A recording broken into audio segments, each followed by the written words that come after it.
Yeah, you talked about getting rid of the gas rather than using a mitigation system.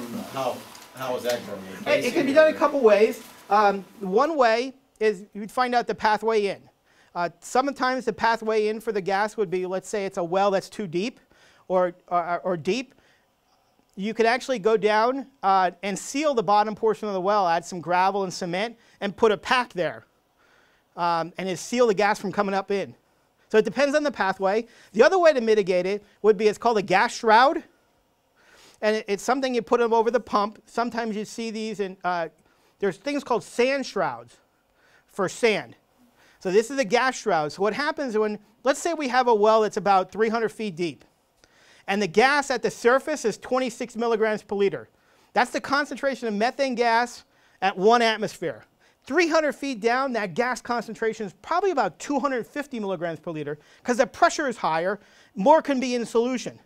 So if you have a pump down here, one of the things we can do is we can move the pump up to a portion where there's less gas in the water. We could put a gas shroud around it, so when the water gets in the pump, it actually has to travel up and down, so it actually outgasses, right? Because the idea of how do we protect the house? So besides having venting at the surface, we can actually have a gas shroud so the water will move up, it'll outgas and go back down in the pump. That would be one way. So you can search, if you go to Google and type methane gas shroud, there's a very nice fact sheet out of Kentucky. And then finally, there's and I might say this wrong, there's what's called a dual valve. So a really high level of methane, you get water hammer.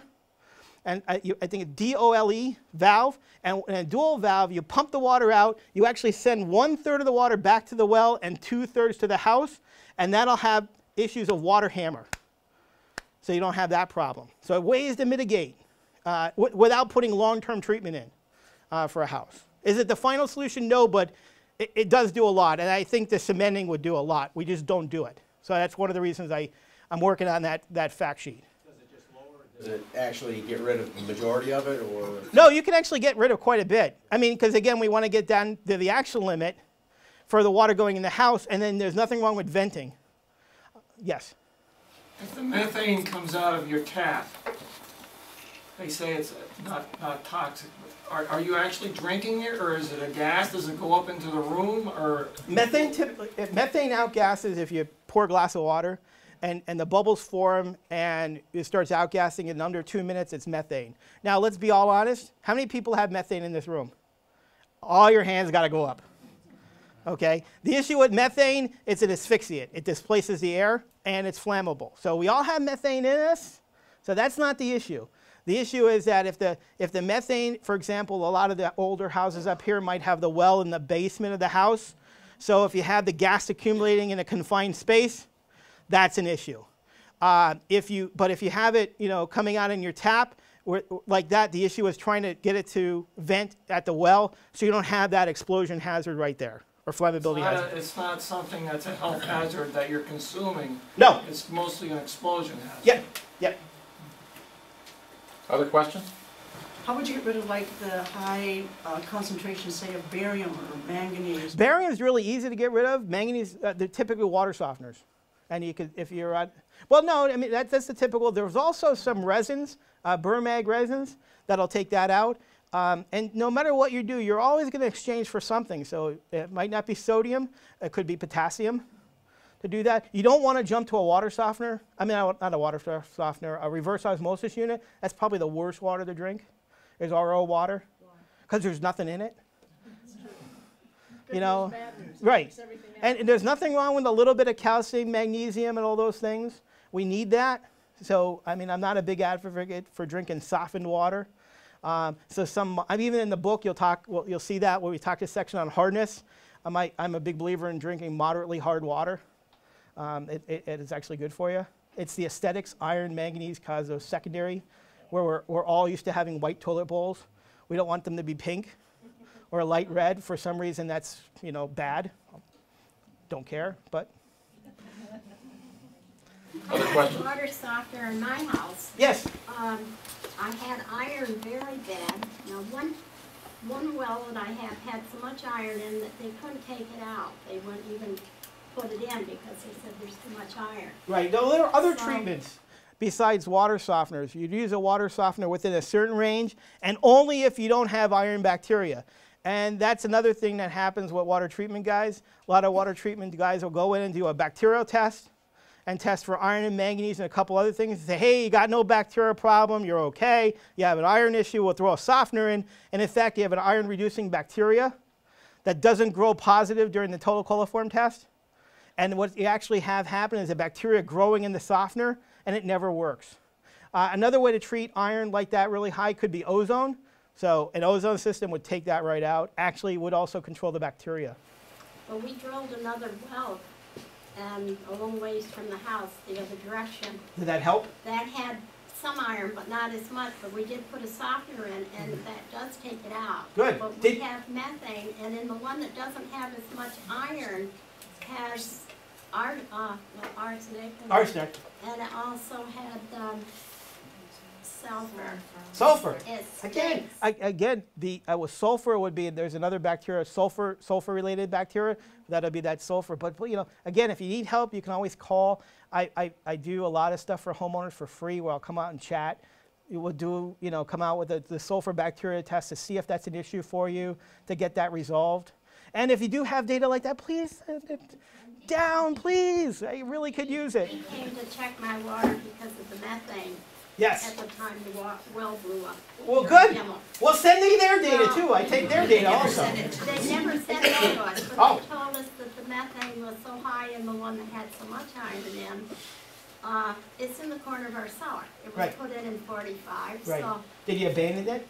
no, Got abandoned it.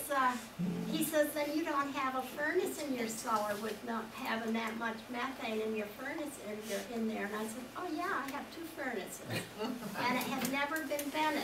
Yeah, I don't want to comment on that part of that. I'll comment on that part later, what I think of that little, what they told you. But you got to abandon it, or you got to definitely vent it outside if you don't want to abandon it. But one reason you have to abandon it, and I mean sealing it up, is that, like we said before, that well will ultimately impact the other well, sooner or later.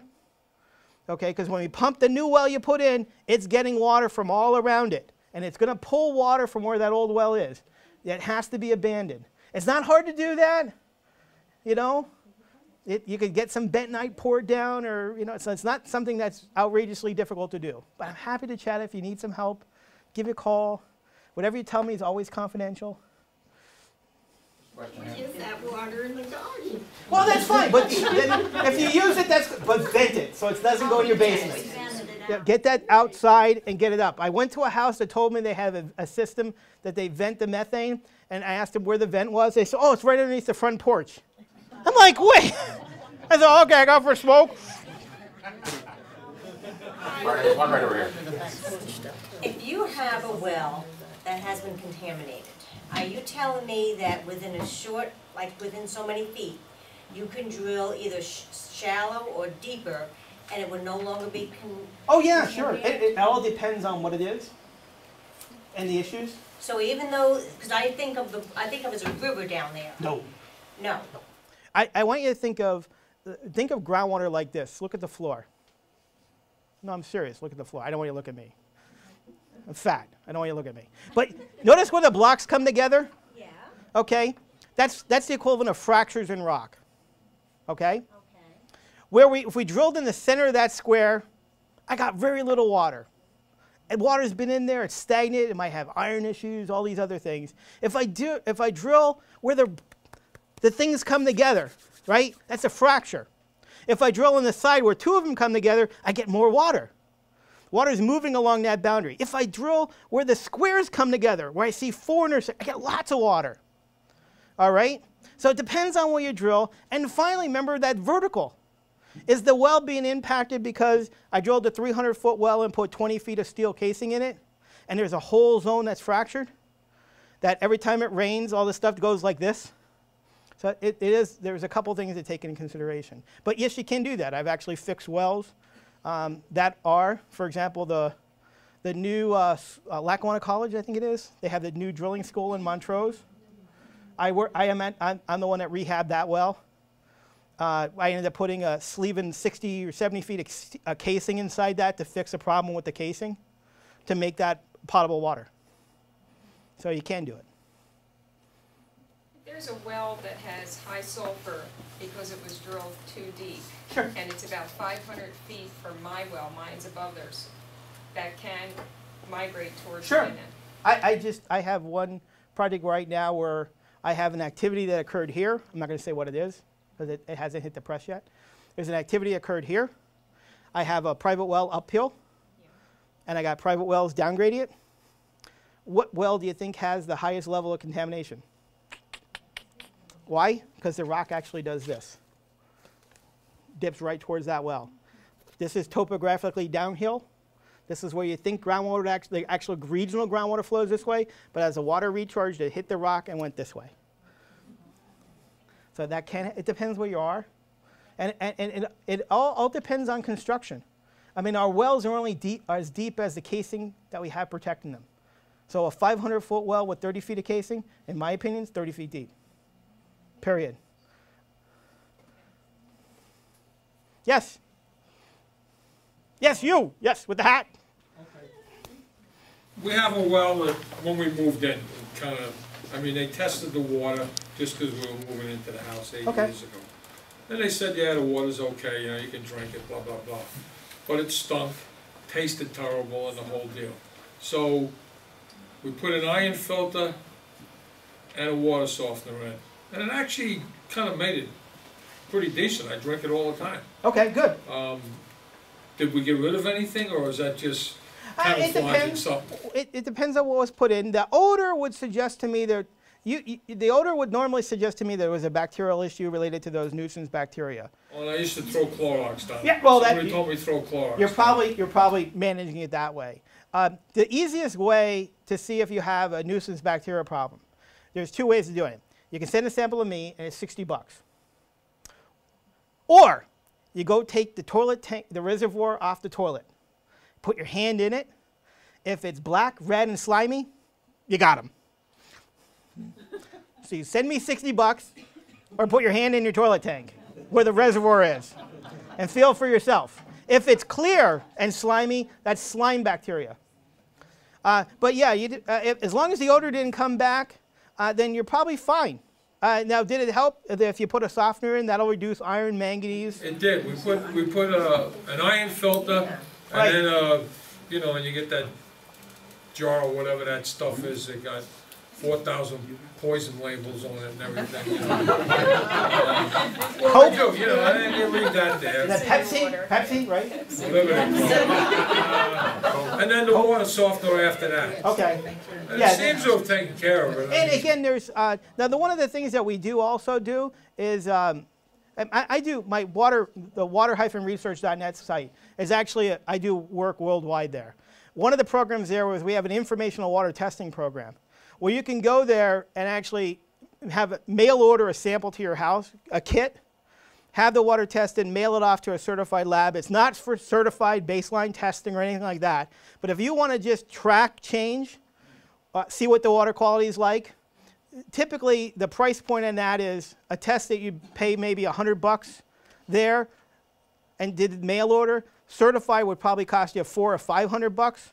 So it's a great way to screen. So a lot of times when I come into homes where I'm not sure what's going on, I'll do that screening test, say, hey, here's my issues, arsenic, lead, here's looks like the cause. We'll try to put in a fix and then screen it. And then when we're all done, we'll do the certified testing to make sure it's good. So it's something you can do on your own. What I do with that program is if you order it, all you have to do is put my name and address on the order. I will get a copy of the results, and I look at it for free for you and tell you what action items. So I do that. To be honest, if you send me any data, I look at it and tell you what to do. I don't charge for that. Other questions? I have a statement. I know public broadcasting costs a lot, but wouldn't this be beneficial if they could air some of this information where the public that keeps watching the negative will see more that will be educational for them to make them start turning to the other side, Well, if possible? I'll answer that question because we are going to put that, it's being filmed here today, and it's going to go up on, we have like a live stream channel thing that we're going to put this on. So everything that you're, including what you're your remarks are going to end up being on our live stream channel. Okay. And we'll try to publicize that as much as we can. You just can't do enough of this stuff. I mean, you see the value of having somebody like this. Yeah. And tremendous amount of information. So we're going to try to get it out as much as we can. That's why it's being filmed this evening. Also, all my stuff is on my website, PDF versions of everything I ever do. So you're welcome to go there, find it, and post it in Facebook or whatever else you want to do. Or I think there are 2 questions here, right? Yeah, I just have one question. Yeah. If your test comes out and everything seems to be within norm for what? for a well, everything's normal, how often should you have the test done? If normally, we would look at do an initial relatively again, this is normal, not talking about any kind of development going on. No, not worried about a quarry moving in, somebody drilling. Normally, you should do an initial, relatively comprehensive evaluation of the well to establish some informational base, okay? And then find out what things you have that either are issues and get them addressed, and what things are borderline.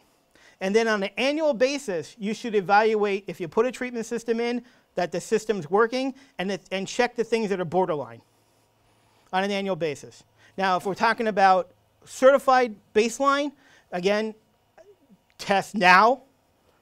Don't wait. I don't know. I think Penn State was telling you to wait 6 months before somebody drilled. Don't do that. Test now. Definitely make sure you allow the gas company to come in and do a baseline test. We want to hold them responsible. We want to let them know what's going on. Then have the data. That's all part of the process that we have in Pennsylvania to protect you. You know, giving them the opportunity to create a base. And then what you could use, which was why what I started the informational, you can use the informational water test to screen. Or you can buy, it's not the best way to do it, but you can buy these little sensors to check. If you're really nervous about change, you know, they're not great, but at least it gives you some level of comfort if you're really, really concerned. And if you have you can always call and ask a question or email, hey, this is going on.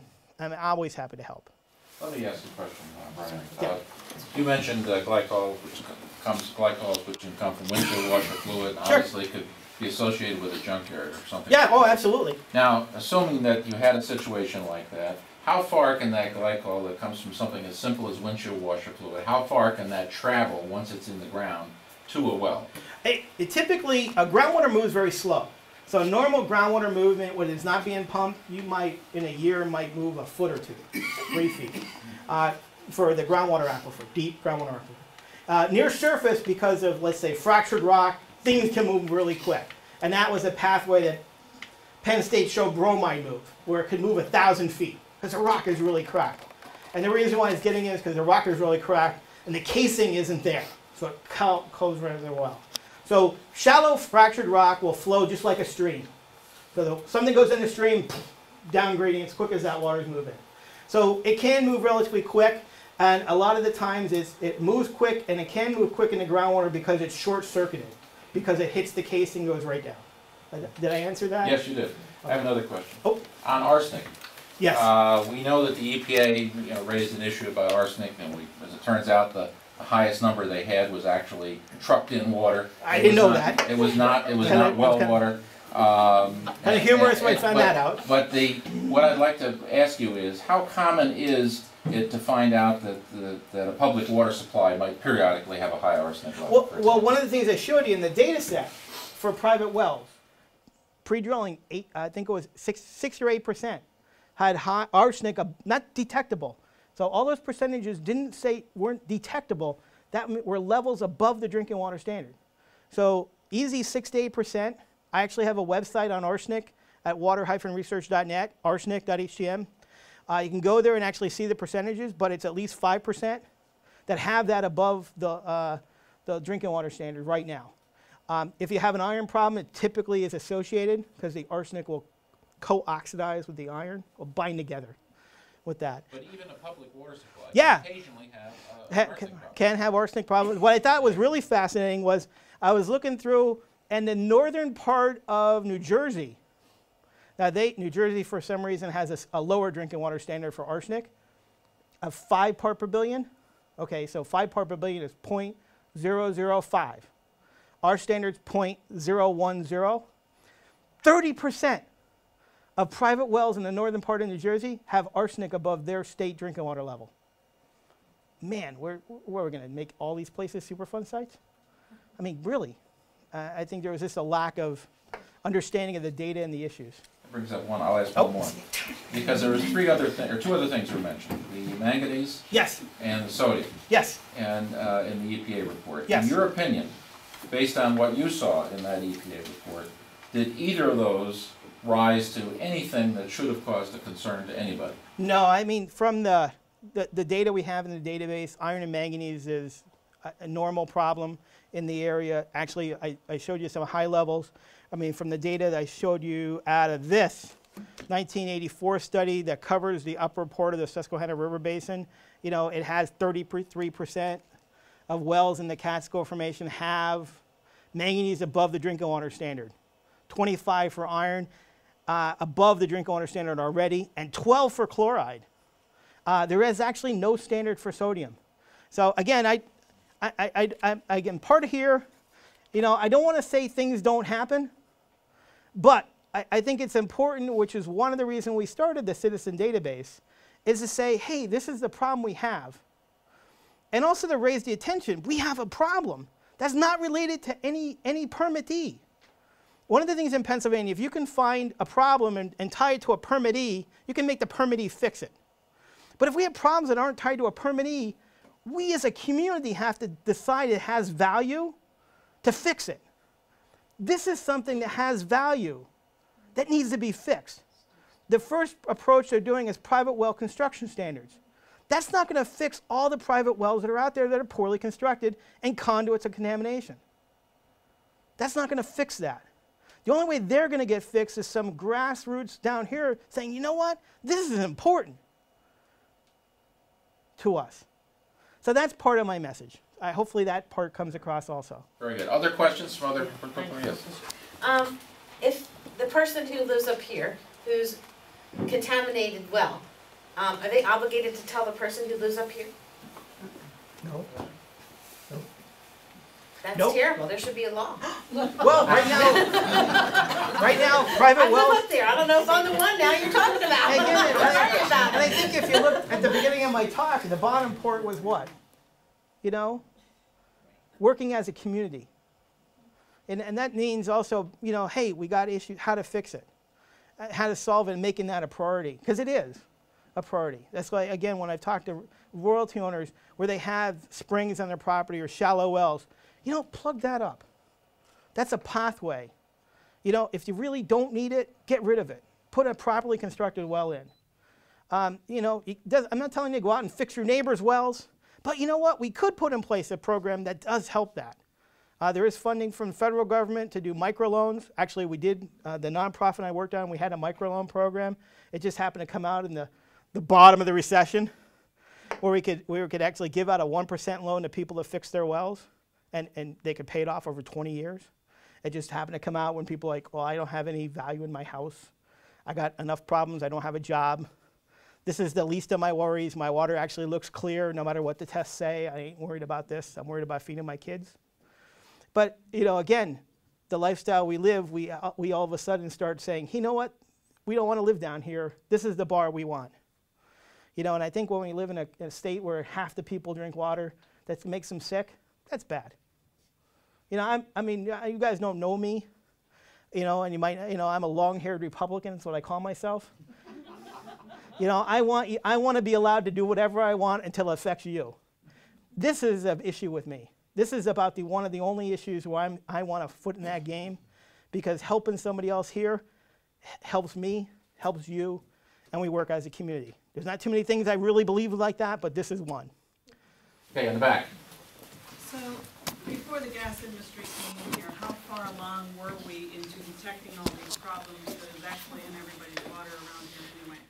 I can't remember the date, but back in, was it 1996, USGS came out with a study that said 70% of private wells nationwide had a problem. And then back in 2000, we knew that. And you know, I was doing talks that not many people would come to, and it wasn't press-worthy to tell people this. And why is it? Why is it not press-worthy? Because do you really want to come to a room and tell people they have water they can't drink and not have a solution in your pocket? Well, here's what you could do to fix it. So again, one of the opportunities we had with the microloan is to try that, roll that out. We are now trying to work on developing a grant program. That way, there's issues with funding, how to fund it. Trying to figure out how to do that. It's always an issue. But it's one of the things where I think is going to have great value, how to fund that community-based grant type program. So in reality, though, the gas industry coming in has elevated that awareness and movement to push this along a lot faster than it ever would have been before. That's exactly why my talk is titled what? Getting the waters tested, the Marcellus Shale factor. The Marcellus Shale factor, the Marcellus Shale has been that kick in the ass, that private well owners get when they get this stuff back and say, I have what? I didn't know this. And, I can't blame the gas industry because it's not their fault. But, you can't just keep saying, hey, the water's contaminated now. From the gas company perspective, that's great. There's not an issue. It's not their problem. But from a community perspective, I think it is a community problem and a community issue that we have to work as a community to help solve. Do you think the state should enact some legislation, at least set a standard on the drilling of well waters? Absolutely. Wells? There was a proposed state statute about 8 years ago that failed. The reason why it failed was because it got around that somehow that law would allow them to put flow meters on your house. And yeah, I know, I don't know how that got out there, but it did.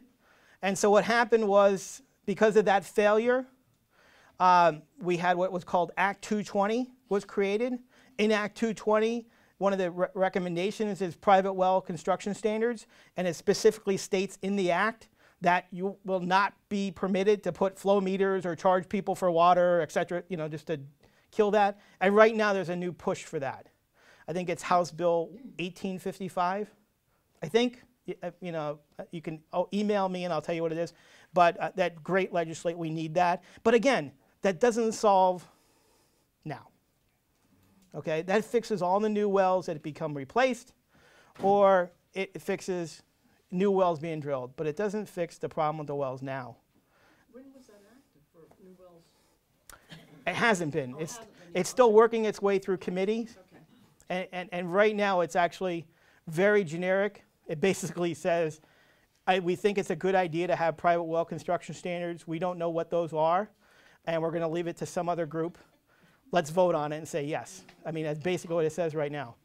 But I was just at a conference where they talked about what that meat might be on the bone. Other questions out there? Over here. I have one. How far would you say the well casing should go down in a water well? That's always tough. Because see, the water has to come in from the side on rocks.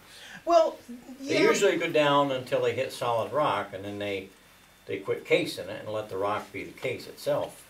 Exactly. But keep in mind around here, we have confining layers. Typically the confining layers around here, let me back up. If you take a brick and hit it with a hammer, what happens? Right. Cracks. If I give you clay and hit it with a hammer, what's going to happen? Is it going to... Oh, come on. Come on. It's not going to crack in half. It'll dent, right? So what happened is when materials are deposited, when pressure was applied to the rock in the area and squeezed or whatever happened, when pressure was applied to sandstones, they cracked. That's where we get most of our water from, is sandstone, because they're cracked. They have fractures in them. The layers of finer material, the siltstones and the clay stones and mudstones, when pressure was applied to them, they didn't crack. They bent like water. They're the confining layers. So when you're drilling a well, you want to seal that casing into a confining layer. So you want to go far enough to go down. For example, I camera surveyed a well up here, or got to look at a camera survey of a well. The casing is 158 feet deep. Right below the casing is a huge fracture zone.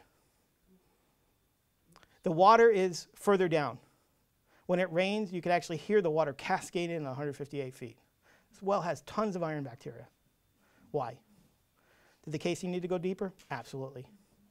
And it is something that's very difficult to set a minimum standard. But again, if we can train the driller to look what he's doing, we can give some good guidance. When I do consulting, when we worked on housing projects a lot, what we do is we would do a very generic standard. And anytime a new well was drilled in a landscape setting, so if you had wells on the high part, one in the valley or side slope, I had a requirement that the first well that's drilled there, somebody's actually there, log the whole thing. Figure out where the confining layers are, and then make sure we set casing and seal that off. And you can see why in that one cartoon I have, where it could leak past the confining layer. That's that natural protection that we're violating with private wells. You know, we're basically having this wonderful sponge we created with pinholes in it that are short-circuiting the natural flow of groundwater and making it vulnerable to impact. And whose fault is that? Us. Not you personally or a homeowner, but us as a state.